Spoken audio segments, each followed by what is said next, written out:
lave en forårsrulle med noget forårsrulle indeni.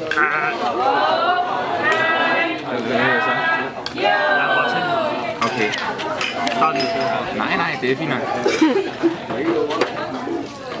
Så er det her, som er blandet salat. Muligvis også noget citrongræs i. Fornemmer du det? Jeg spiser det. De er glade for citrongræs, så det skal ikke kunne afvises i hvert fald. Nej, man skal nok have lidt mere i, tror jeg. Jeg tror jeg ikke voldsomt mere. Det kan du ikke lugte. Og hvad er det her? Det er noget andet blandet salat.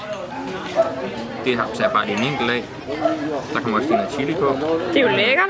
Det er vi glade for. Og så er vi ude i noget kød her. Vi viser lige udvalget først. Det er pork her. Pork.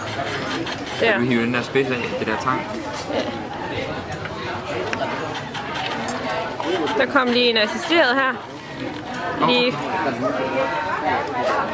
Okay, vi ser lige en prof gøre det nu. Rasmus han var bare ikke god nok. Og så ruller han. Ruller. Hvis man var sådan rigtig sej, så proppede man forårsruller i os. Det har jeg da også i. De ligger her. Havde du en af... Nå, okay.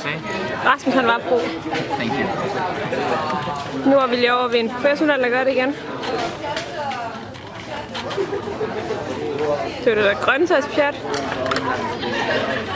Og igen, det er jo også noget pork her. Det går hurtigt der. Der røg forårsrullen i. Og hun drejer. Og hun dipper. Og for Christian.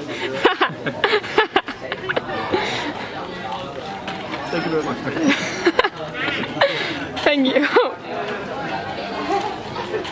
Er det godt, drenge? Det er sådan, vi spiser den frem. Ja.